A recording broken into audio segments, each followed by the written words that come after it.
ये Christian journey आपको अपनानी होगी, आपको परमेश्वर के संग चलना होगा, आपको एक नियम बनाना होगा कि आज से मेरी जिंदगी जो है वो खुदाबंद के साथ है। आज हम अपने अंदर हम देखें कि क्या मेरा ध्यान सुसमाचार की ओर है, क्या परमेश्वर की सेवकाई के साथ जुड़ा हो। अगर आप जुड़े हुए हैं तो परमेश्वर की निगाह में आपकी वैल्यू होगी। आज लोग ये समझ नहीं पा रहे हैं कि क्यों आप क्रिश्चियन हैं। आप क्रिश्चियन हैं? हाँ मैं क्रिश्चियन हूं। तो क्या अभी आपका क्या प्लान है? प्लान कौन सा प्लान? नहीं, आपका सुसमाचार के लिए क्या प्लान है? हाँ हम परमेश्वर के बारे में बताते हैं। आप चर्च जाते हैं? हाँ हम जाते हैं, कभी कभी संडे जाते हैं हम। क्या आप सुसमाचार देते हैं? नहीं, क्योंकि आपको ऐसा लगता है विश्वासियों को कि आपका काम सिर्फ जाना है और अच्छा सा सरमन सुनना है, आमीन बोलना है, आमीन आमीन हालेलुया करके और मैं वापिस आना है। इसीलिए आज की कलीसिया जो है इतनी आशीषित नहीं है। ना वो आग से भरी हुई है, ना वो सामर्थ्य से भरी हुई है, ना उसके ऊपर वो आशीषें हैं जो होनी चाहिए। क्यों?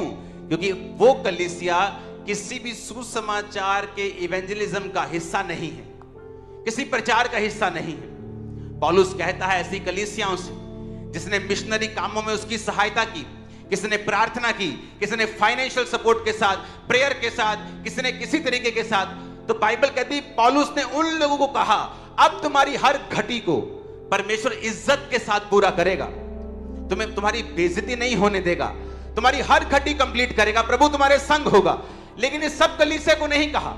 वो कलीसियाएं जो परमेश्वर के कामों में जुड़ी हुई थी, जो परमेश्वर के कामों में सहयोग दे रही थी, जो परमेश्वर के कामों में खुदाबंद के दास के साथ मिलके, प्रार्थनाओं के साथ, उपवास के साथ, बोने के साथ, हर एक सपोर्ट के साथ वो चल रही थी, उसने कहा था कि परमेश्वर तुम्हारी हर घटी को महिमा सहित पूरा करेगा। आज हम अपने अंदर हम देखें कि कैसी सेवकाइयों के साथ हम जुड़े हुए हैं।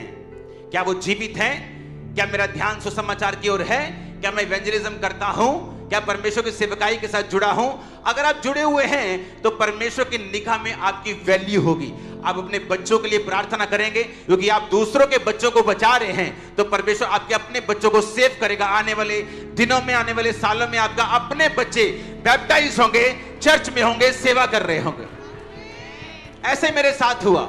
परमेश्वर ने मुझसे कहा, जब मैं अपनी बीमारी के बावजूद भी, अपनी हीलिंग ना होने के बावजूद भी प्रभु से बहुत सारे क्वेश्चन करता था कि परमेश्वर मैं क्रिश्चियन तो बन गया हूं लेकिन मैं हील क्यों नहीं हो रहा हूं। तो परमेश्वर ने मुझसे कहा जा और लोगों को हील कर, जा और लोगों को ब्लेस कर, क्योंकि जिस नल में से पानी निकलेगा वो नल खुद सूखा नहीं रहेगा। लोग बोलते हैं खामरा चर्च में हीलिंग मिनिस्ट्री है। आपको पता है खामरा चर्च की वो हीलिंग मिनिस्ट्री जो आज हीलिंग मिनिस्ट्री के नाम से मशहूर है, जब मैंने सेवा हीलिंग की शुरू की थी सुसमाचार की, तो मैं खुद हील नहीं था, खुद चंगा नहीं था, खुद बीमार था। और उसी बीमारी में मैंने सेवकाई को शुरू किया और परमेश्वर ने कहा था जिस नल में से पानी निकलेगा वो खुद भी सूखा नहीं रहेगा। लोगों को हील करता करता कब मैं हील हो गया, आज आपके सामने है। और ऐसी हीलिंग डॉक्टर बोल चुके थे नहीं हो सकती। जलंधर के बहुत बड़े डॉक्टर हैं वो, जलंधर के आई थिंक अगर जलंधर के पहले 2-3 MBBS या MD डॉक्टर कोई होगा जलंधर शहर का, जहां जो एशिया में जिसके सबसे अधिक हॉस्पिटल जलंधर में है। तो जब मैं उस डॉक्टर के पास गया था तो उन्हें भी समझ नहीं आई थी और उन्होंने अपनी बीमारी से, बहुत बुजुर्ग थे वो, मुझे मालूम नहीं दुनिया में है कि नहीं, एक बड़ी सी मोटी सी किताब निकाल ली थी और मोटी सी किताब निकाल कर उन्होंने पूरा मेरा केस सर्च किया था और मुझे कहा था कि वो मुझे डराना नहीं चाहते थे। उन्होंने कहा था मैं तुझे कुछ मेडिसिन दूंगा लेकिन डोंट वरी, तुम अपना ध्यान स्पोर्ट्स की ओर लगाओ, इसकी ओर लगाओ। उनके पास कोई भी इलाज नहीं था। लेकिन जब मैं चर्च में गया, और इसलिए नहीं कि मुझे बीमारी से शिफा चाहिए, मैं डिप्रेस था और डिप्रेशन का रोगी हो चुका था। और जब मैं चर्च में गया और मुझे नशों से परमेश्वर ने आजाद किया और डिप्रेशन से आजाद किया, और इन्होंने बाइबल पढ़ रहा था, बाइबल में मेरी हीलिंग के बारे में एग्जैक्ट जिक्र था जो मेरे को बीमारी थी, और मैं वहां रोने लग गया था कि मैंने कहा क्या परमेश्वर ये कर सकता है। मैंने अपने पास्टर से पूछा, मैं 3 महीने का मैंने कहा क्या प्रभु ये कर सकता है मेरी लाइफ में? क्या ये कर सकता है? क्या सचमुच प्रभु ये कर सकता है मेरी लाइफ में? उन्होंने कहा हाँ प्रभु सब कुछ कर सकता है। तो मैं हर टाइम, अगर मैं पुरानी बाइबल जो मैंने मेरी वाइफ को गिफ्ट दी है, अगर मैं आपको निकाल के दिखाऊं तो वो उस जगह से येलो है, क्योंकि मेरे सिर पे अनॉइंटिंग ऑयल लगा रहता था और मैं ऑयल बाइबल पे ऐसे हाथ सिर रख के रोता रहता था घंटों, ये क्या प्रभु ये हो सकता है? जिस चीज को इस जलंधर का सबसे बड़ा डॉक्टर बड़ी पोथी लेके बैठ गया था, और रिस्पॉन्स नहीं मैंने को दिया था, क्या ये हो सकता है? आज वो हुआ, जब मैंने पूछा था उसके 10 साल बाद हुआ, लेकिन हुआ जरूर। ये क्रिश्चियन जर्नी आपको अपनानी होगी, आपको परमेश्वर के संग चलना होगा, आपको एक नियम बनाना होगा, एक फैसला करना होगा कि आज से मेरी जिंदगी जो है वो खुदाबंद के साथ होगी। तो शैतान तो डंडा लेके खड़ा ही है, वो मैं जानता हूं उसको, वो आपकी लाइफ में काम नहीं कर सकता, लेकिन जब वो एक व्यक्ति को परमेश्वर से दूर देखता है वो काम करता है। परमेश्वर ने मना नहीं किया जा और सूरों के झुंड में चला जा, परमेश्वर ने मना क्यों नहीं किया? क्योंकि वचन कहता है जहां बाड़ा टूटेगा सांप उसको डसेगा। आप वचन तोड़ेंगे सांप डसेगा, उसमें परमेश्वर का कसूर नहीं है, परमेश्वर का कोई लेना देना उस इंसिडेंट में, उस मुश्किल में, उस ट्रबल में परमेश्वर का कोई लेना देना नहीं है। ये आपका डिसीजन था खुदाबंद से दूर जाना। एक छोटा बच्चा अपने माता पिता से जब तक नजदीक रहेगा सुरक्षित रहेगा, अगर वो जिद करके दूर जाना चाहेगा तो वो अपनी सेफ्टी का खुद जिम्मेवार है। परमेश्वर ने आपको एक संबंध, एक रिलेशनशिप बिल्ड करने के लिए बुलाया है।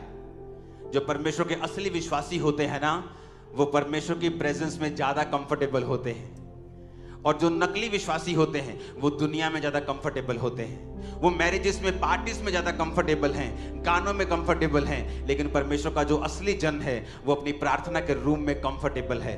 वो अपनी प्रार्थना के कमरे में जहां खुदाबंद से वो रोज बात करता है, उसे ऐसा लगता है कि जिस तरह मछली को पानी में दोबारा डाल दिया जाए और मछली पानी में अपने जीवन के साथ घूमती फिरती है, एक असली विश्वासी ऐसा ही होता है। जब तक आप परमेश्वर से दूर हैं, एक अजीब सी बेचैनी आपके हार्ट्स में रहती है, आपके दिलों में रहती है। लेकिन जब आप परमेश्वर के साथ मेल मिलाप करते हैं और प्रार्थना के कमरे में जाते हैं और रोज प्रभु की उपस्थिति में बैठते हैं, आपको ऐसा लगता है कि जीवन आपकी लाइफ में प्रवेश कर चुका है। उसका आत्मा फिर आपको गाइड करता है, आपकी अगुवाई करता है, आपके बच्चों के लिए, बिजनेस के लिए, फाइनेंस के लिए, बॉडी के लिए, और वो सब चीजें जो दुनिया नहीं कर पाती, डॉक्टर नहीं कर पाते, आपकी लाइफ में पूरा होना शुरू होती है। आज मैं आपकी लाइफ के ऊपर प्रोफेसी करता हूं, जो डॉक्टर्स मना कर चुके हैं, इसी साल और अगले साल आप होता हुआ देखेंगे और गवाही के साथ होंगे आप। आमीन। मेरे को खड़कने वाला चाहिए अब।